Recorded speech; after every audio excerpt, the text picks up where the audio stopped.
Starting something new always looks clean in your imagination, almost like a montage where every step already makes sense. Then the real first step shows up, and it is smaller, slower, less pretty, and much harder to brag about. You do not only want a habit, you want the identity that seems to come with it, the calm person who already has a system. The fantasy gives you a preview of the reward before you have done the work, which is why planning can feel so satisfying. You picture the result, feel the rush, and your brain quietly calls that progress, even though nothing has changed yet.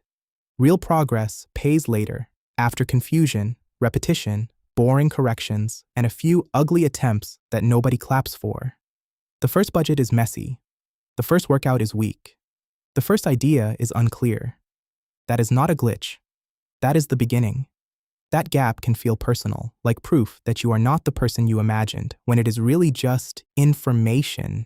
You compare your first draft to someone else's finished system, and the leap looks impossible because you are comparing different chapters. This is where people quit, not because they are lazy, but because fantasy feels safer than the evidence of being new. Starting something new always interrupts something old, even if the old thing was only scrolling, snacking, shopping, or daydreaming. You trade easy rewards for a task that feels worse before it feels useful, and that trade can feel unfair at first. Friction is not proof that the idea is wrong. It is the doorway into beginner mode, and every real skill has one. Beginner mode removes the story that you should already know what to do, which can be uncomfortable but also freeing. Once you try the real version, feedback turns vague desire into a path, because now you can see what actually happened. Money habits make this obvious because the numbers do not protect your feelings or flatter the future self you imagined.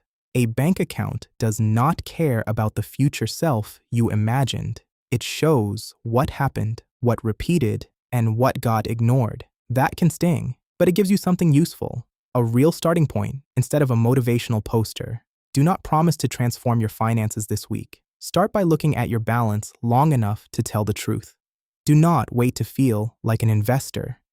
Plant one tiny deposit, open one account, or learn what one investing term means. Do not build the whole business in your head. Write one offer you could make for one real person with one real problem. 1 minute of tracking counts. One sentence in a plan counts. One saved dollar counts, because counting changes the story. Small actions feel less exciting than big fantasies, but they can be repeated, and repetition is where identity starts to form. A perfect system is not useful if your real life refuses to use it on tired days, busy days, or messy days. Some people need spreadsheets. Some need jars, notes, automation, or a weekly check. The best tool is the one you return to. You do not decide what fits by force. You discover it by trying the real version and noticing what your life can carry. Instead of asking if you can become perfect, ask what experiment would teach you something this week without crushing you. Lowering the stakes makes action easier because you are no longer proving your whole identity every time you sit down. Each attempt gives evidence: what drained you, what helped, what felt fake, and what you might repeat next week. Do not keep the habit because it looks impressive. Keep it because it survives real life and still points you forward. The bridge from fantasy to reality is usually boring. It is built from repeats, not breakthroughs, and from repairs, not perfect days. Every repeat tells your brain this is not just a dream. This is something you do now, even when it is ordinary. The identity arrives after the reps, not before them, because confidence usually follows evidence instead of creating it. You become the person by doing the small thing while it still feels basic, inconvenient, and slightly beneath the fantasy.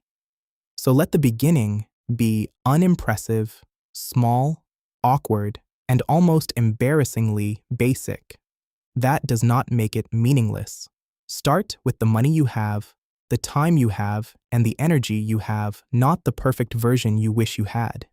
If the next step is invisible, make it visible. Open the app. Put out the notebook. Write the number where you can see it. If the step still feels heavy, shrink it until it becomes almost strange not to do it, even on a low-energy day. Then take one honest step and another and let the new thing become familiar before you demand that it become impressive. That is how the fantasy stops being a performance and slowly becomes yours. Not all at once, but one honest repeat at a time.